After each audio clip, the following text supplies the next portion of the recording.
Expérience québécoise, le fameux PEC, a officiellement pris fin vendredi dernier. On le qualifiait entre autres de voie rapide vers la résidence permanente. Ça a été remplacé par un autre programme qui ne fait pas l'unanimité. Il y a des gens qui craignent de ne pas être inscrits à ce fameux programme, le PTSQ, en tout cas, je me perds toujours dans l'acronyme, PSTQ, voilà, le programme de sélection des travailleurs qualifiés qui vient remplacer le PEC et qu'on dit mieux adapté à la situation du Québec pour pouvoir justement combler les besoins en main-d'œuvre notamment et en immigration chez nous. Or, il y a des gens qui sont inscrits au PEC et qui maintenant voient leur permis de travail arriver à échéance rapidement au cours des prochaines semaines et qui n'ont toujours pas de nouvelles à savoir s'ils vont pouvoir être reçus en fonction de ce nouveau programme, le PSTQ. Le ministre de l'Immigration, Jean-François Roberge, est avec nous. Bonjour, M. Roberge.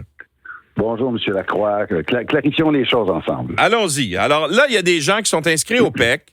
Ils ont, eux, un permis de travail. Entre autres, je vois, là, il y a une dame dans un article de Radio-Canada aujourd'hui, là, qui, elle, voit son permis de travail se terminer au mois de février. Puis là, elle ne sait pas si elle va être capable de rester au Québec au-delà du mois de février parce qu'elle n'a pas de nouvelles du nouveau programme. Alors, est-ce que cette personne-là a raison de s'inquiéter? Je veux juste clarifier les choses. Là. Le PEC, Programme d'expérience québécoise, pardon, ne fonctionne plus, sauf pour les gens qui étaient préalablement inscrits. Donc, la clause grand-père, c'est ça. Les gens qui, avant la suspension puis la fin du programme, avaient soumis leur candidature, vont voir leur dossier être traité très, très, très rapidement. On a déjà presque tout traité, là, ce qui était en arriérage. Si des personnes n'avaient pas soumis de dossier dans ce programme-là, ce programme-là est en fonction. On va vers le programme de sélection des travailleurs qualifiés. Et notre engagement, là, que j'ai expliqué vendredi dernier, après une bonne conversation d'ailleurs avec le maire Bruno Marchand, puis on s'est pas entendu, là, le gouvernement québécois s'engage à donner le CSQ, la citoyenneté, à toutes les personnes qui ont travaillé au Québec depuis 2 ans et qui maîtrisent la langue française. On est capable de faire ça dans les 18 prochains mois, ou à peu près. Sauf à Montréal et à Laval, parce qu'on a des enjeux qui sont très, très différents à Montréal-Laval en matière de taux de chômage, en matière de capacité d'accueil, d'intégration, de francisation, mais pour tout le reste du Québec, en 18 mois, on est capable de faire ça. L'enjeu, c'est que c'est pas Québec qui donne des permis de travail. Nous, on sélectionne des gens qui viennent comme travailleurs étrangers dans le programme québécois ou par exemple des étudiants étrangers. Mais le permis de travail qui vient avec une échéance, il est donné par le gouvernement fédéral. Et dernièrement, il a décidé d'être beaucoup plus avare et de ne pas renouveler plusieurs permis de travail. Ce qu'on dit au gouvernement québécois, c'est la clause grand-père, là, c'est là qu'elle doit aller. Les gens qui sont déjà sur le territoire québécois, qui occupent un emploi, renouvelons leur statut temporaire, renouvelons leur permis de travail.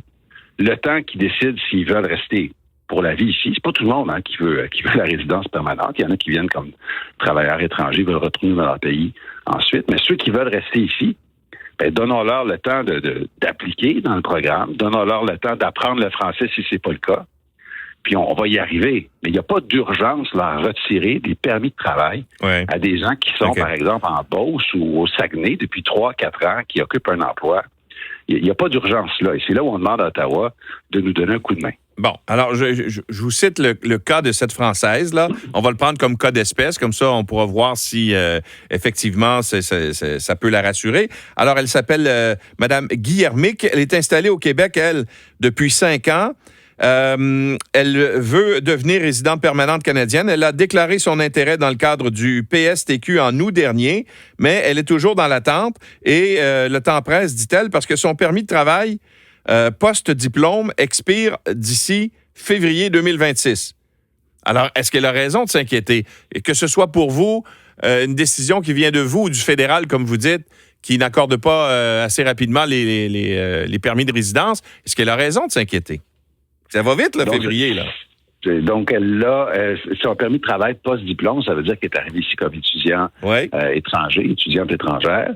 Elle a complété ses études. Là, je ne sais pas, ça fait combien de temps qu'elle occupe un emploi, par exemple. Parce que le critère aussi, c'est de dire depuis combien de temps on occupe un emploi. C'est un peu difficile pour moi de répondre directement dans un cas comme ça, mais si elle maîtrise la langue française, qu'elle a un diplôme d'une institution québécoise et qu'elle travaille, Elle a d'excellentes chances d'être sélectionnée très, très rapidement. On va faire une ronde d'invitation en janvier, en février, c'est ce que j'annonçais. On va en faire maintenant à chaque mois, à coup de milliers de personnes.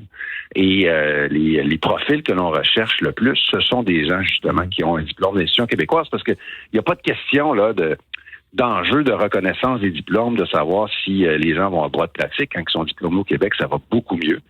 Donc là, comme je vous dis, il y a peut-être des petites choses là qu'on ne sait pas de son dossier, mais des francophones qui travaillent, qui sont diplômés au Québec, normalement, ça devrait aller très rapidement. Bon. Mais on entendait les cas, je sais que vous avez parlé au maire Marchand vendredi dernier, mais eux avaient mis en évidence des cas, entre autres, dans la restauration à Québec. Moi, j'ai une amie qui a un restaurant à Québec. Et elle me dit que dans la cuisine de son restaurant, si les gens qui sont issus de l'immigration n'étaient pas là, elle serait obligée de fermer son restaurant. Il y a 12 personnes dans la cuisine. Ce sont tous des immigrants. Puis, il y a plusieurs de ces personnes-là qui veulent rester chez nous, qui parlent français, mais qui n'ont pas de nouvelles du fameux programme, votre nouveau programme encore, et qui ne savent pas s'ils vont pouvoir rester. Alors, on comprend qu'ils sont dans l'incertitude, ces gens-là, et qu'ils s'inquiètent, n'est-ce pas? Ben, je comprends parce qu'on vient de créer le programme. Hein. Donc, c'est comme si c'est comme un nouveau véhicule là, qui sort de l'usine. Les gens disent, ouais, bon, est-ce que c'est fiable, ça, là? Mais le programme, il est tout nouveau. On a fait une première ronde d'invitation à 1870 personnes en décembre. Mais ça va être à coût de 2000 et plus à partir de janvier, à chaque mois. Et comme je l'ai dit au maire Marchand, comme je le dis à tout le Québec, là, les gens qui ont un emploi depuis plus de 2 ans, qui maîtrisent la langue française, qui sont à l'extérieur de Montréal et Laval, on va être capable de les régulariser dans les 18 mois. Ce qu'on demande à Ottawa, c'est de redonner les permis de ces personnes-là, dont on va vous parler, ces cuisiniers-là, qui sont ici, qui prennent la place de personnes qui occupent déjà un logement. Donc, c'est pas des nouvelles personnes qui arrivent dans un contexte de crise du logement. Ils sont déjà sur le territoire. Il faut pas leur retirer leur permis de travail, les expulser dans l'intervalle. Et c'est là où on doit travailler ensemble. Puis, je voudrais bien, M. Lacroix, dire très bien, Québec va renouveler les permis de travail, mais c'est pas possible. Ça ne nous appartient pas dans la Fédération. Je comprends, mais c'est là que les gens vous demandent d'intervenir. Le faites-vous auprès de votre homologue fédéral d'aller, de dire, bien, regardez, là, on a tel cas, on peut-tu accélérer le processus ou les mettre en priorité pour faire en sorte que ces gens-là sortent de l'incertitude? Quand tu es immigrant, tu es installé dans un pays depuis 5 ans, puis à un moment donné, tu as comme cette espèce d'échéance qui arrive à grands pas, et tu sais même pas si légalement tu vas pouvoir rester dans ton pays d'accueil. Et c'est extrêmement, insécurisant, n'est-ce pas? Alors, est-ce que vous avez des contacts hebdomadaires avec le fédéral pour leur dire, regardez, là, tel dossier, il faut traiter ça, puis en urgence? Oui, on a des contacts. Je ne vais pas au cas par cas, M. X, Mme Y. Ce qu'on dit, c'est la dynamique dont je vous parle, le fait de retirer des permis de travail à des gens qui occupent des emplois en région, qui sont ici depuis des années. On dit, arrêtez-moi ça. Je l'ai dit, je l'ai écrit à la ministre Adjou, qui est la ministre de l'Emploi. Ouais. J'ai eu des conversations personnelles avec la ministre Diab, qui est la ministre de l'Immigration. J'ai parlé avec M. Lightbound, qui est le lieutenant du Québec. J'ai parlé la semaine passée. J'ai dit, c'est une urgence. C'est pas le temps de dire on va faire un comité, un rapport, un chantier, je sais pas quel autre nom, pour dire que ça bouge pas, là. C'est l'urgence, là. Faites-nous ça, là. Ça presse parce qu'il y a des gens pour qui, là, le sablier, là, les grains tombent dans le sablier et ils sont très, très, très inquiets. Et si Ottawa expulse ces personnes-là, d'un point de vue humain, c'est difficile. Mais après, qu'est-ce qui va arriver dans 6 mois? Ils vont finir par voir la lumière. Mais ils vous répondent quoi quand vous leur parlez, M. Roberge? Ils vous répondent quoi? Écoutez, ils nous répondent qu'ils sont sensibles, qu'ils étudient la question. On m'avait dit il y a quelques mois que c'était rendu sur le bureau du premier ministre Carney, parce que M. Legault lui-même en a parlé de cette situation-là directement au premier ministre Carney. Donc, il semble que c'est monté tous les étages, que c'est rendu sur le bureau du premier ministre. Là, puis d'ailleurs, je suis content d'avoir l'occasion de vous parler ce matin, parce que je suis certain qu'il y a pas mal de députés, de ministres canadiens et de leur attacher leur cabinet qui nous écoutent. Écoutez, mon téléphone va être ouvert tout le temps des fêtes. Si mes homologues fédéraux veulent m'appeler pour régler ça, là, je prendrai congé et je réglerai ça avec grand plaisir. M. Roberge, merci d'avoir été avec nous et d'avoir fait le point là-dessus. Merci. Joyeux Noël, puis beau temps des fêtes à vous, à vos auditeurs. À vous de même. Jean-François Roberge est ministre de l'Immigration, de la Francisation et de l'Intégration.